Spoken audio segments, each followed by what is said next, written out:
Welcome back to the topic maths classes. Hope आपने last video देख ली होगी जिसमें हमने अरिथमेटिक प्रोग्रेशन स्टार्ट किया था, एपी हमने स्टार्ट किया था। उसमें nth टर्म का फॉर्मूला हम लोगों ने देखा था और उस पर बेस कुछ क्वेश्चंस किए थे। ठीक है बेटा, होप आपको nth टर्म क्लियर होगी। आज उसी का ये पार्ट सेकंड है जिसमें हम लोग उसके और फर्दर क्वेश्चंस करेंगे जहां पर हमारा nth टर्म का फॉर्मूला यूज होता है। ठीक है बेटा, तो अगर आपको चैनल पसंद आ रहा है तो please do share with this your friends. ठीक है, और अगर आपने भी अभी तक चैनल सब्सक्राइब नहीं किया है तो चैनल को सब्सक्राइब कर ले। ठीक है बेटा जी, तो चलिए अपनी वीडियो क्वालिटी को 720 पिक्सल पे सेट कीजिए और देखते हैं हम अभी nth टर्म पे बेस्ड और क्वेश्चंस। ठीक है बेटा, तो सबसे पहला क्वेश्चन मैंने लिया है, ये एनसीईआरटी का क्वेश्चन है। How many 3 digit numbers are divisible by 7। ठीक है बेटा, तो ये बोर्ड में काफी बार पूछा भी गया है क्वेश्चन, काफी बार ये मतलब इस टाइप के क्वेश्चन आ जाते हैं। ठीक है बेटा जी, तो हम इसको क्या करते हैं, nth टर्म से ही करते हैं। ठीक है बेटा, तो आपको क्या करना है, सबसे पहले आप देखो, आपको इसमें जो इंपॉर्टेंट होता है वो फर्स्ट 3 डिजिट नंबर देखना होता है जो 7 से डिविजिबल होगा, और जो लास्ट 3 डिजिट नंबर है 7 से डिविजिबल वो देखना है। इंपॉर्टेंट इसमें वही है हमारा। ठीक है बेटा जी,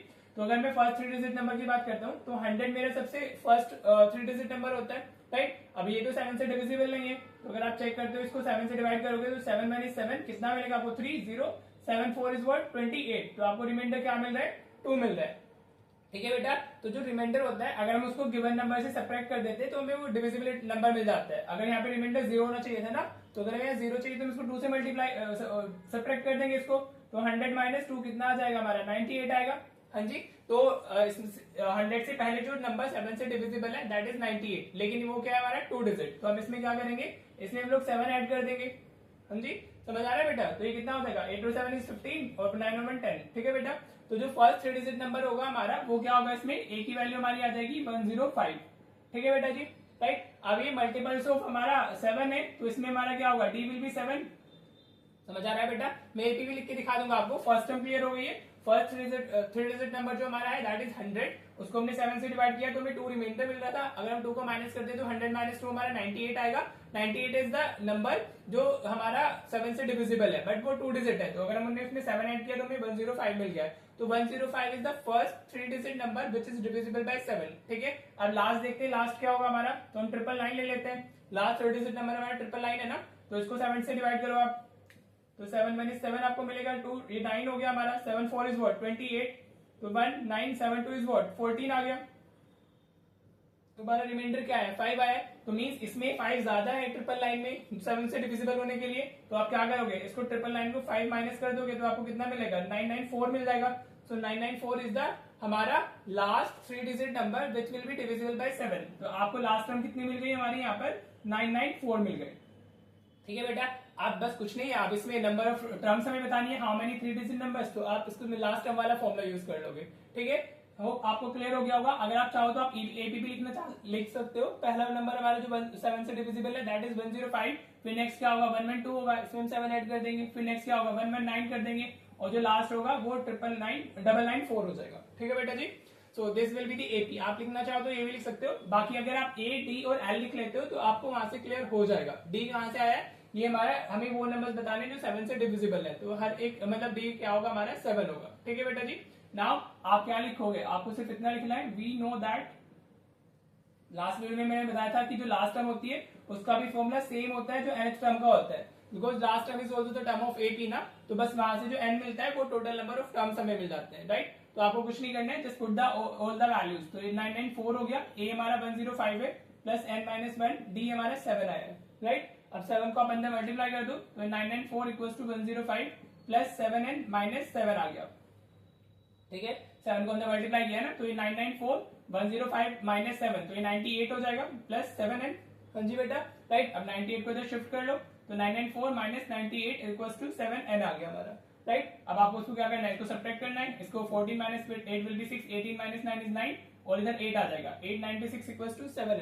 ठीक है बेटा, नाउ शिफ्ट हमारा 7 टू दिस साइड, तो आपको n की वैल्यू मिल जाएगी। 7 1 इज 7, 7 2 इज 14 और 7 8 इज 56, तो टोटल हमारी 128 टर्म्स ऐसी होंगी। ठीक है, हाँ जी, टोटल 128 3 डिजिट नंबर्स होंगे जो डिविजिबल बाय 7 होंगे। ठीक है, सो आप लिख सकते हो there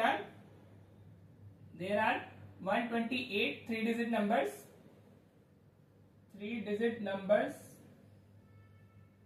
which are divisible by 7। इस तरीके से आप अपना फाइनल आंसर दे सकते हो, आर डिविजिबल बाय 7।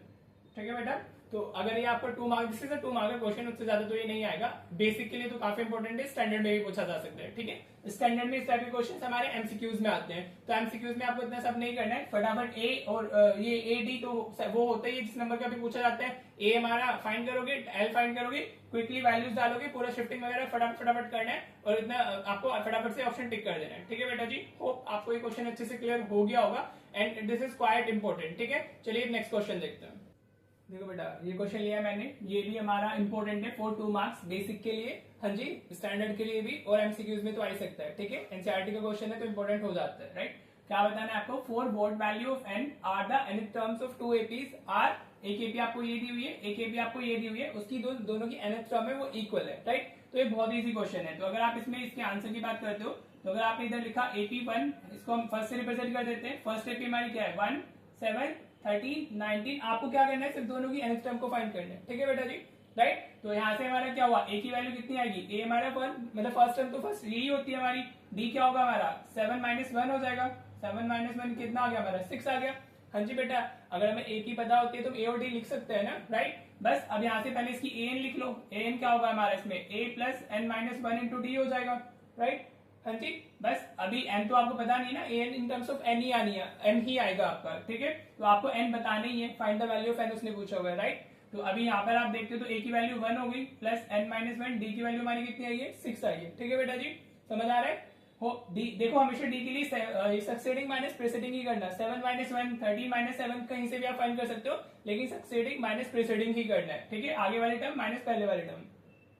तो ये 1 प्लस इसको अंदर मल्टीप्लाई करोगे 6n - 6 हो जाएगा, राइट बेटा जी। होप यहाँ तक आपको क्लियर हो रहा होगा। अभी हमारा कितना है 6n और 1 - 6, ये -5 हो जाएगा। ठीक है बेटा जी, समझ आ रहा है। तो this is the nth term of first AP. ठीक है जी, अब आपको क्या करना है, आप सेकंड एपी लिखो। एपी सेकंड हमारी क्या हो गई, दैट इज 69 68 और 67। ये एक डिक्रीजिंग एपी दिख रही है हमें। हाँ जी, पहले 69 है, फिर 68 है, फिर 67 है, तो डिक्रीजिंग एपी बोलते हैं, जिसमें वो टर्म छोटी हो रही होती है। ठीक है, तो यहाँ से ए की वैल्यू में कितनी मिलेगी 69 हो गई। यहाँ से हमारा डी क्या होगा, दैट विल बी 68 - 69। हाँ जी, हमेशा सक्सीडिंग माइनस प्रीसीडिंग, 68 - 69 कितना आ गया, -1 आ गया।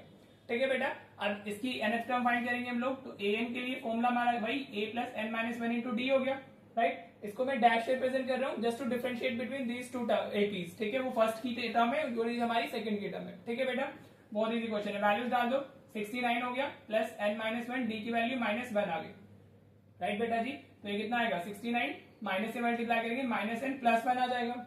हाँ जी, माइनस से साइन करने पे अंदर वालों के साइन चेंज हो जाते हैं ना, -n हो गया, +1, 69 + 1 70 हो गया -n, राइट बेटा जी। अब उसने क्या बोला है कि ये दोनों सेम है, जो nth term of both the APs है ना, वो दोनों सेम है। तो आपको क्या करना है, आपको सिर्फ इन दोनों को इक्वेट करना है। ठीक है, आप लिख दोगे इट इज गिवन दैट, आप ऐसे लिख सकते हो, इट इज गिवन दैट हमारा जो an है that is equal to an dash. हाँ जी, डैश किस लिए, just to differentiate between the 2 APs. ठीक है बेटा जी, कि फर्स्ट वाले की nth टर्म है, सेकंड वाले की nth टर्म है। ठीक है बेटा, राइट। अब an हमारा कितना आया था, दैट इज 6n - 5, आप पुट कर सकते हो। हाँ जी, an की वैल्यू 6n - 5 है और ये 70 - n हो गया। ठीक है बेटा, होप आपको यहाँ तक क्लियर हो रहा होगा। अब आप इसको इधर शिफ्ट करो, उसको आप उधर शिफ्ट कर लीजिए। ठीक है, तो ये कितना होगा 6n + n हो जाएगा और ये 70 + 5 हो जाएगा।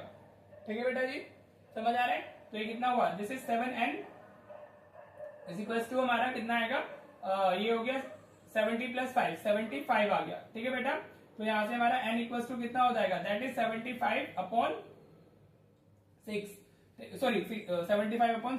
राइट।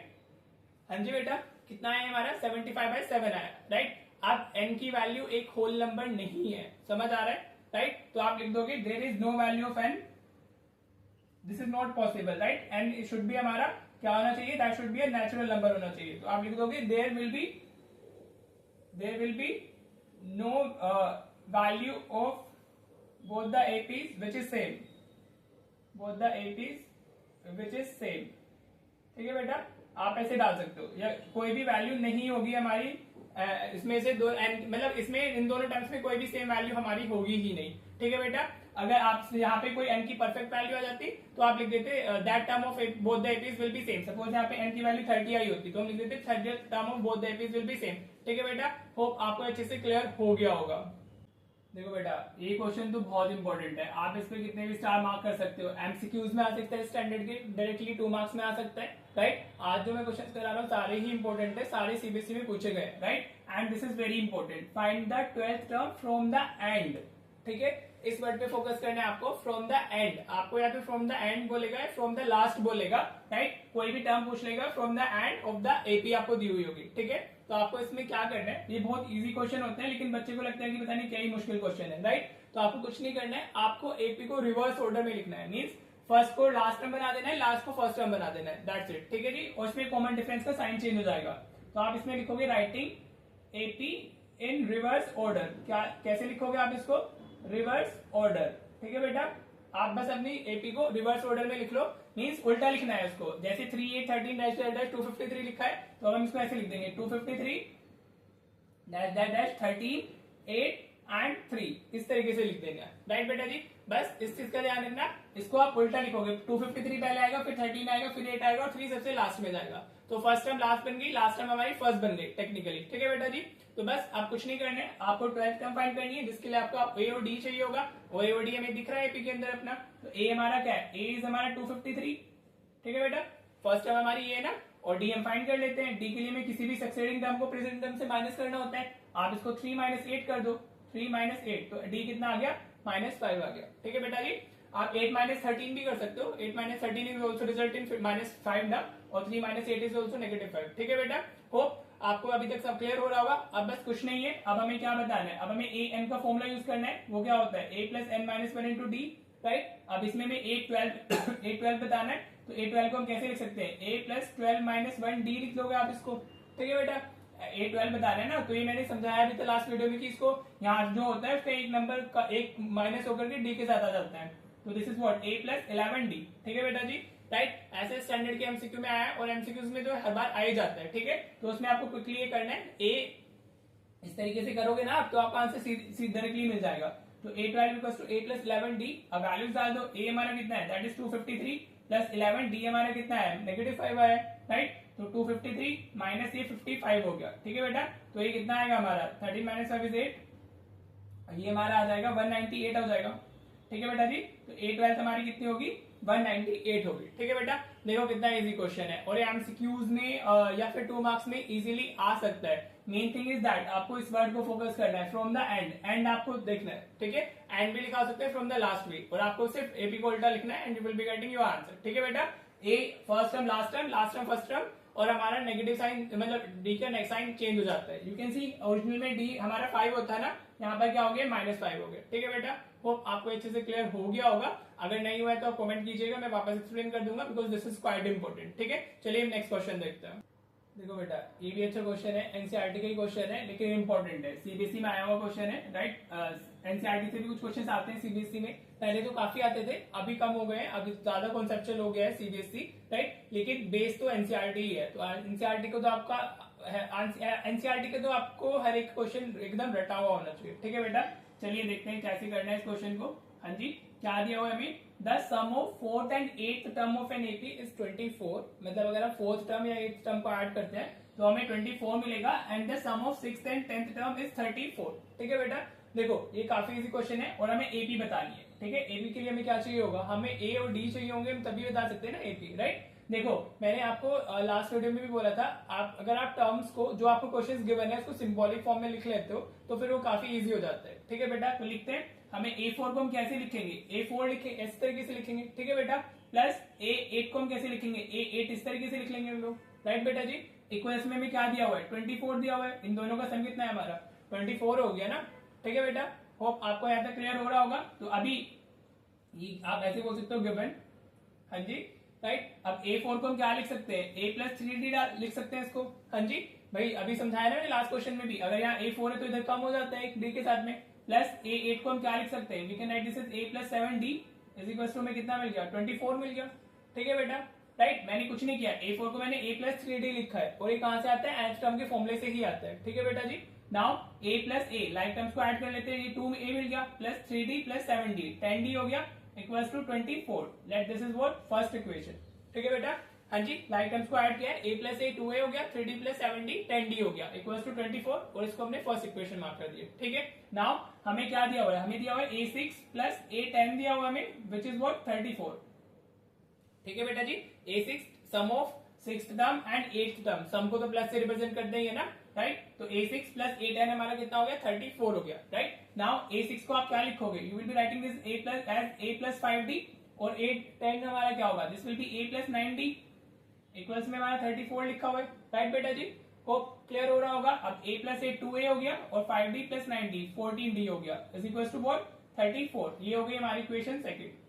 ठीक है बेटा जी, समझ आ रहा है किस तरीके से बनी है दोनों इक्वेशंस, होप क्लियर हो रहा होगा। आप थर्ड चैप्टर में हमने देखा था pair of linear equation in two variables, वहां में टू वेरिएबल्स अगर हमारे पास में होते हैं तो हम उसको कैसे सॉल्व करते हैं, एलिमिनेशन मेथड होता है, सब्स्टिट्यूशन होता है, राइट। तो हम यहाँ पे क्या लगाएंगे, एलिमिनेशन लगाएंगे। क्यों? क्योंकि जो ए का कोएफिशिएंट है वो दोनों इक्वेशन में सॉल्व है, मतलब ए का कोएफिशिएंट दोनों इक्वेशन में सेम है, तो हम सिर्फ सब्ट्रैक्ट करेंगे और हमें हमारा आंसर मिल जाएगा। ठीक है बेटा, तो आप इसको ऐसे लिखोगे, subtracting equation first from equation second, subtracting equation first from equation second. हम किससे सब्ट्रैक्ट कर रहे हैं, इक्वेशन फर्स्ट को इक्वेशन सेकंड से सब्ट्रैक्ट कर रहे हैं। ठीक है बेटा जी, तो सेकंड इक्वेशन हमारी ऊपर आ जाएगी, 2a plus 14d is equal to 34, और जो हमारी फर्स्ट इक्वेशन है उसको हम नीचे लिख लेंगे, 2a plus 10d equal to 24 आ गया। ठीक है बेटा, होप यहाँ तक आपको अच्छे से क्लियर हो रहा होगा। ठीक है जी, अब इसको माइनस कर लेते हैं, माइनस किया माइनस किया माइनस किया, राइट। तो हमें कितना मिलेगा, ये 2a माइनस 2a कैंसिल हो जाएगा, राइट। 14 माइनस 10 4d आ जाएगा, और 34 माइनस 24 10 आ जाएगा। समझ आ रहा है बेटा, 34 माइनस 24 कितना हो गया हमारा, 10 हो गया। तो d की वैल्यू कितनी आ गई, दैट इज 10/4, या आप इसको 5/2 लिख सकते हो, या आप इसको 2.5 भी लिख सकते हो, आपकी मर्जी है। ठीक है जी, आप इसको 5/2 में, मतलब आप फ्रैक्शन में भी दे सकते हो, आप डेसिमल्स में भी दे सकते हो। ठीक है बेटा, राइट। तो अब आपको डी की वैल्यू मिल गई, तो अब आप ए की भी वैल्यू फाइंड करोगे, किसी भी इक्वेशन में पुट कर दो value of D, putting value of D in equation 1। आप सेकंड में भी डाल सकते हो, ऐसा कुछ नहीं है कि आप सेकंड में नहीं डालोगे तो आपको वो नहीं मिलेगा, वैल्यू ऑफ ए नहीं मिलेगी, मिल जाएगी दोनों से। ठीक है जी, तो अभी हमारा फर्स्ट इक्वेशन क्या है, ये होगी 2a प्लस 10, डी की वैल्यू 5/2 यूज कर लेते हैं, इक्वल्स में हमारा क्या आ गया 24 आ गया। ठीक है बेटा, होप यहाँ तक आपको क्लियर हो रहा होगा। ये 2 5 इज व्हाट 10 हो गया, तो 2a प्लस 5 इंटू 5 25 इक्वल्स में 24 आ गया। ठीक है बेटा जी, होप आपको यहाँ तक क्लियर हो रहा होगा। तो 2a is equal to what, अभी इसको जब शिफ्ट करेंगे तो 24 माइनस 25 आ गया, तो 2a is equal to what -1 आ गया। हाँ जी बेटा, 24 माइनस 25 कितना आएगा, -1 आएगा ना। a की वैल्यू कितनी आ गई, -1/2 आ गई, जिसको आप नेगेटिव 0.5 भी लिख सकते हो। ठीक है बेटा, अब a और d दोनों मिल गए हमें, a की वैल्यू -0.5 आई है और d की वैल्यू हमारी 2.5 आई है। ठीक है बेटा, तो अब आप क्या लिख सकते हो, अब आप a भी लिख सकते हो सकता है यहाँ पे आपसे सिर्फ फर्स्ट टर्म में कॉमन डिफरेंस पूछा होता तो आपका आंसर इधर ही खत्म हो जाता, बट आपको क्या लिखनी है, AP लिखनी है। तो AP को हम किस तरीके से लिखेंगे, आप ऐसे बॉक्स में देखिए ना, AP हमारी क्या हो जाएगी, AP फर्स्ट टर्म लेके आते हैं सबसे पहले हम लोग, तो -0.5 हो गया, फिर उसमें क्या करते हैं हम लोग, उसमें d ऐड होगा सेकंड टर्म के लिए, फिर तो d ऐड होते चले जाते हैं ना, तो -0.5 2.5, ये 2 आ जाएगा। ठीक है बेटा, -0.5 2.5, 2.5 -0.5 2 रहेगा ना, अब इसमें 2.5 ऐड होगा तो ये 4.5 आ जाएगा। हाँ जी, वो टी को ऐड करते चले जाओ, 3 टाइम्स लिख सकते हो और फिर डैश डैश करके लिख सकते हो। तो this is the AP, this should be your answer. समझ आया बेटा, अगर आपको फर्स्ट टर्म और कॉमन डिफरेंस मिल गया तो आप फर्स्ट टर्म को लिखोगे, डी ऐड करोगे, फिर सेकंड में डी ऐड करोगे, फिर थर्ड में डी ऐड करोगे, इस तरीके से एपी मिल जाती है। सिर्फ 3 या 4 टर्म्स लिखनी होती है, फिर डैश डैश डैश जरूर लगाना। ठीक है बेटा जी, होप आपको ये चीज से क्लियर हो गया होगा। देखो दिस इज क्वाइट इंपॉर्टेंट, और अगेन एनसीईआरटी के तो और इंपॉर्टेंट हो जाते हैं। होप आपको आज की वीडियो अच्छी लगी होगी, आपको सारे क्वेश्चंस क्लियर हुए होंगे, राइट। चलिए अभी मैं आपको कुछ होमवर्क क्वेश्चंस देता हूँ, तो अभी वो देख लीजिए। देखो बेटा, ये आपके होमवर्क क्वेश्चंस है, जैसे 4 क्वेश्चंस मैंने आज की वीडियो में कराए हैं सेम वैसे ही हैं, तो आप इनको अच्छे से कर लीजिएगा, राइट। तो आप स्क्रीनशॉट ले लो और बैठ के सारे क्वेश्चंस को आप सॉल्व करना, और अपने आंसर्स को कमेंट बॉक्स में डाल देना, so that I can check कि आपने कैसे किया। ठीक है बेटा, और अगर आपको चैनल को पसंद आ रहा है and you are getting the confidence कि आप बोर्ड में अच्छा कर सकते हो, तो please do share with your friends also आप इस चैनल को, और आप भी सब्सक्राइब कर लें, सिर्फ वीडियोज ना देखें। ठीक है बेटा, और दूसरा अगर आपको कुछ और पढ़ना है, कैसे भी आप कुछ भी चाहते हो, चेंजेस चाहते हो चैनल के अंदर, तो I am very open for all those comments. ठीक है, आपको जो चाहिए आप सजेस्ट कर सकते हो। ठीक है बेटा जी, तो चलिए आप पढ़ते रहिए, अपनी प्रैक्टिस करते रहिए, मिलते हैं फिर नेक्स्ट वीडियो में। Thank you so much for watching the video.